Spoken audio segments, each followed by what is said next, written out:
Alright everyone, let's continue this Halloween Horror Fest marathon, this time with a game review, yes. I wouldn't do this marathon without a game review, at least not one, and this time it's going to be on Resident Evil 3, a multi-console release that includes the PlayStation 4, which is the one I'm playing. And, well, the reason I'm not holding a box is because I downloaded this one digitally, mostly because it was on sale. So, how well does it hold up? Well, let's take a look, shall we? Well, alright. If you already know, I already praised the hell out of the re-release of the second one, the re-release version which came out on multiple consoles that I praised the hell out of in 2019. This one obviously takes place after the events of that one, and when you start the game up, you notice you only play as the character Jill. For the most part. In other words, you don't have a character selection at the beginning like you did with the previous game. No. You only get this character and this one scenario. And it starts in a first-person perspective out of all things, where you're wandering around her apartment, you make your way into the bathroom, look in the mirror, and Jesus Christ! Okay, to a rather disturbing and f***ed-up nightmare. It's back to reality in the first-person perspective again, which thankfully doesn't last too long, because after you wander the apartment and return to the exact same spot in front of the mirror, with no nasty surprises here, thankfully, it's back to good old third-person perspective, and, yes, one of these guys breaks in. No, actually, it's not the same guy. This guy is known as Nemesis, which was on the original Resident Evil 3 that you probably remember from the PlayStation 1. Again, like Resident Evil 2, this is a remake, which fixes a lot of the problems that persisted in that game, like, again, tank controls and fixed camera positions. It was great for the time, don't get me wrong, and I could still play that game, but come on. This fixes all those problems easily, right from the start. The third-person perspective, the camera following you all around, that's the way to do it nowadays, and it looks great. So your objective is to escape the apartment, get away from this asshole. You eventually meet up with one of the survivors, Brad Vikings, while finding yourself in the middle of a zombie-infested city. Yeah, what else did you expect there? So after dodging some of these zombies, you get your first handgun to start with, and you don't really get that much ammunition to start out with this thing, so once you run out, it sucks. It's all about simply dodging these things, and yeah, you get this little knife, but trust me, it doesn't do jack shit. At least not on enemies. It's most useful for busting crates open where you get your goodies out of. So, it's best to use your ammunition wisely, avoid these zombies as much as possible if you don't need to kill them, and after an insane getaway attempt and car crash while trying to get away from this asshole, you crawl out and get rescued by another survivor, Carlos, and both of you from there make your way into the subway station, which is not only a temporary fallout shelter from all this chaos, but to me, it's where the game's adventure begins. So, your objective is one after another, starting with trying to get the subway train powered up.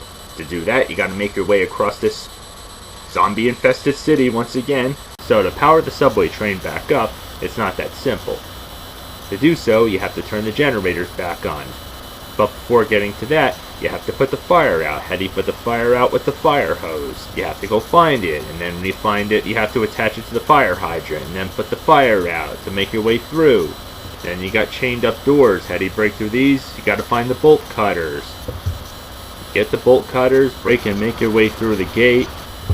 Then you make your way to the subway power substation, where you pick up a case, and yes, there's several of these in the entire game, but this one's most important because it contains the lockpick, which is required for progressing and making your way into this location, and can come in handy for opening a ton of other things.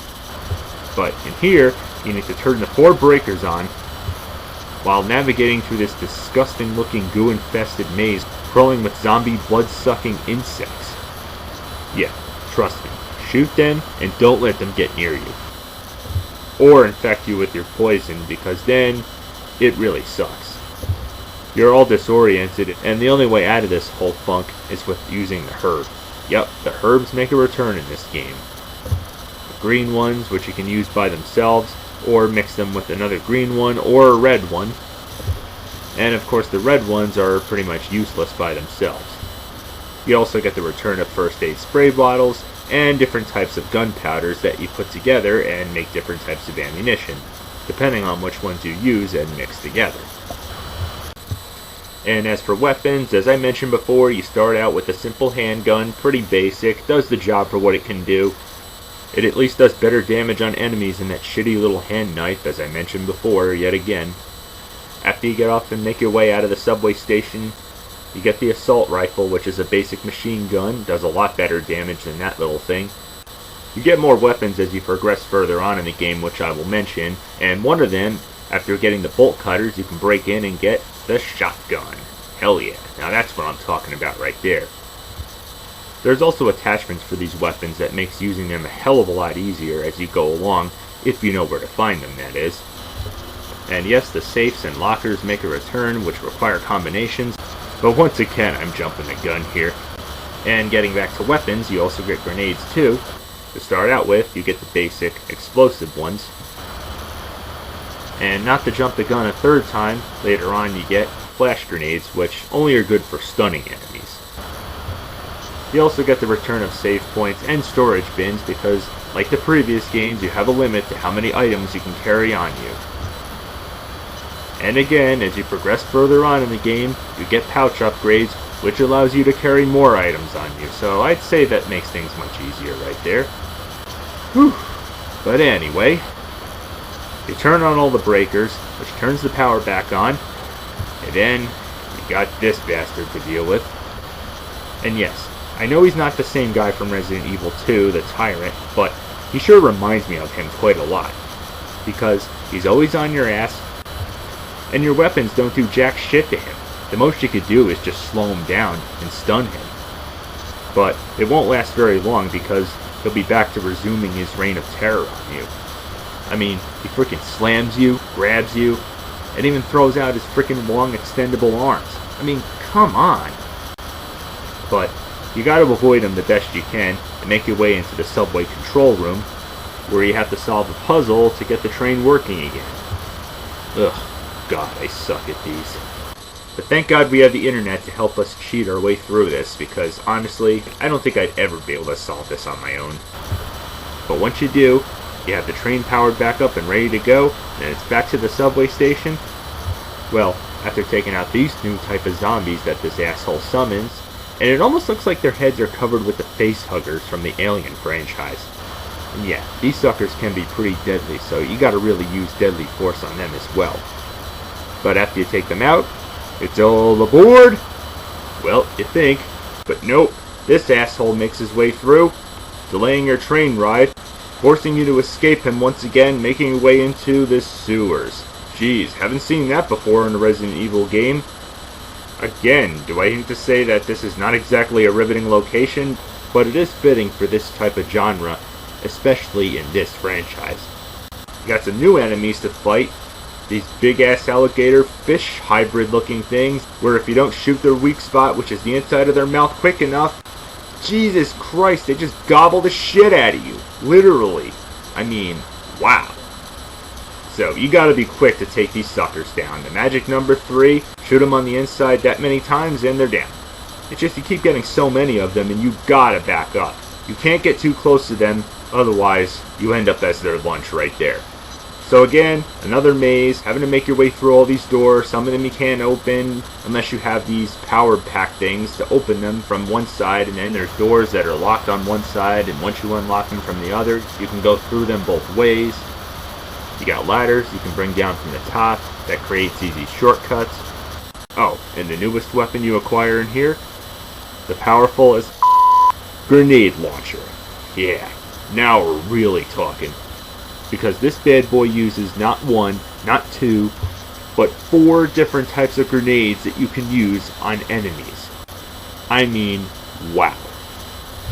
So, after you make your way out of the sewer, you come across, yes, this son of a bitch again, and that's where this grenade launcher has its purpose. Because, oh, seriously, yeah, he gets a flamethrower.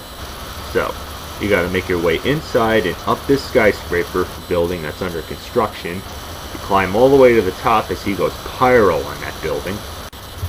And yeah, Do I even have to say these are some interestingly random locations to put save typewriters, considering it's all just going to get engulfed in flames and destroyed? But anyway, when you finally make it to the rooftop, it's a one-on-one fight between you and this asshole, who's still trying to set you ablaze, and so that's where your grenade launcher comes in. You should also probably take note of these electric boxes. When he comes close enough, you shoot him. Not with the grenade launcher, obviously. You want to preserve those and use them for when you really need them, especially when you're firing them at him and he keeps dodging them. Freaking pain in the ass. But if you keep at it, he will eventually go down. For now. Then it's off the rooftop you go, onto a scaffold, which breaks, and you somehow miraculously survive that fall. And then you're back on the streets and into an abandoned store you go to meet up with an old friend, who of course gives you the key that you need to get through this gate. You make your way through the house, fighting more of these guys, up the ladder, and back down to a rather familiar spot. But not before the big head on top of the building gets shot at by a missile.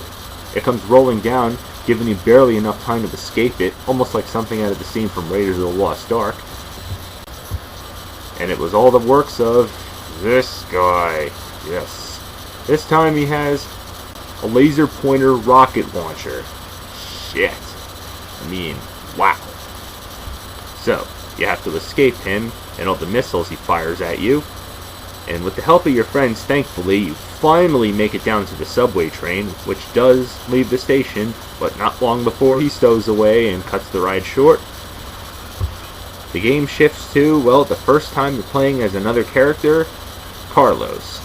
And does this location seem familiar to you? Yeah, from the last game, Resident Evil 2. But you don't explore as much as you did with that game.